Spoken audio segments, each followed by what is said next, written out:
If you want talent, we've got it. Williamson, nobody getting in front of him. That is violence at the rim. Bilas, there at the finish. Duke's going to outclass a lot of folks on a lot of nights. Turning now to college basketball and their net system. Kansas is 5-0. They've beaten both Michigan State and Tennessee, both top 10 in the AP. Surely they should be in the talk to be number one, right? But in the NCAA's newest net rankings poll, which determines placement in the NCAA tournament, they're ranked 12th, okay? And they're ranked 5 spots behind Michigan State. Ouch. Is this thing working? See, that's what many people are asking about college basketball's newest problem. In creating the net system, which replaced the previously controversial RPI system, the NCAA hoped to finally sidestep questions about team rankings, figuring a focus on strength of schedule and margin of victory as its primary measurements would finally set things right. So how's that working out?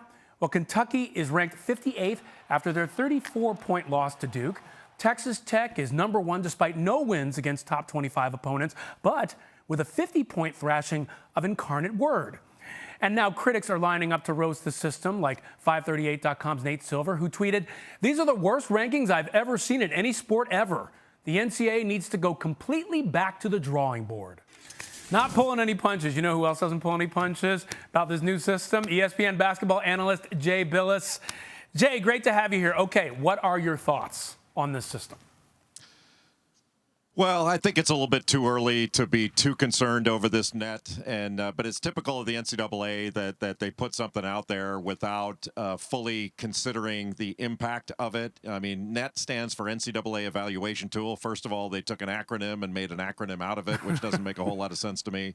But instead of having a composite of all these different analytics, which would have given them a more accurate picture of who can play and who can't, they went with a system that I don't think a lot of the folks that do this for a living, not me, but the analytics people, Nate Silver is one of them, that they think very highly of, and that's a problem out of the gate. Yeah, Nate Silver mentioned that. He mentioned that a lot of smart people thought about this problem for quite some time, and the NCAA seemed to just ignore all of that and come up with their own system. What do you get the sense of in terms of what went into making this decision? Was the NCAA really just saying, yeah, that's great, all you guys, we're just going to make the call on our own? No, I think they considered all the different perspectives and came up with a decision that they often do. The NCAA will often do that, come up with a decision based upon things that they've evaluated. I don't think this was the best decision they've ever made. And if it requires more data, which the RPI usually did, the RPI wasn't very accurate, period, but it wasn't very accurate early in the season. Later on in the season, things would normalize. But if that's the case with the net, then don't put the net out this early. It's like the college football playoff committee putting out their rankings after the first game. They don't do that. They wait until they have enough data. And so the NCAA didn't do that. But if the goal is to get people talking about you, whether it's good or bad, then we've done the right thing. I'm guessing that's not their goal. Hey, let me ask you, what would you change about it at this point? I would scrap the net. I wouldn't have done it in the first place. What I would have done is put together a composite of all the different analytics so that you have something that takes into account like KenPom.com, the Sagarin, all these different ratings, which are very good in and of themselves. Like the KenPom's the best. And in my judgment, it's not even close. So why not just use that one? Why Kevin Paugus thing. Why not just take that one and say, let's do it? It's sort of a this is what we've always done type of thing. We had the RPI. We want something that we think is a little bit better to replace the RPI so people stop complaining about the RPI, and they'll say it's an organizational tool. So, but the problem is with an organizational tool is it organizes information for weaker minds. And so now we have all these quadrants, which are new.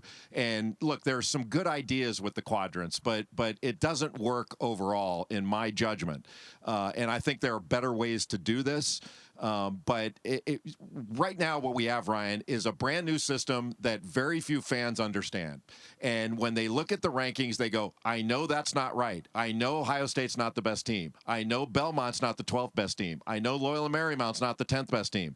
And so it just creates needless controversy where smart people who know the game are going, that doesn't make any sense. And it winds up devaluing some of our best assets, those being the best teams. And it also devalues, frankly, the tournament and the selection process. Great for controversy. We've nailed that one. Couple seconds left. Want to ask you, do you think there's a chance that they might try to adjust or possibly scrap the system before the tournament? Scrap the system, no. Adjust, probably not. They'll probably let it ride this year and then reevaluate it after the year's over. But I doubt we'll see much movement in this. We'll probably hear, hey, let's wait and see how it goes. And it's just, it's very early, not enough data, which there's a component of that is true. I think the net will look different by the end of the year than it does now. And hopefully it'll look a heck of a lot better because it doesn't look very good right now. Well, I'll tell you what, Jay, like you said, it's got us talking about college basketball. If that's the goal accomplished. Good for them, Jay. Good to see you. All you have to do is say Zion. Just say Zion and we're talking about it. That's all you have to do. So much easier, so much less controversy. You're right, Jay. Thanks.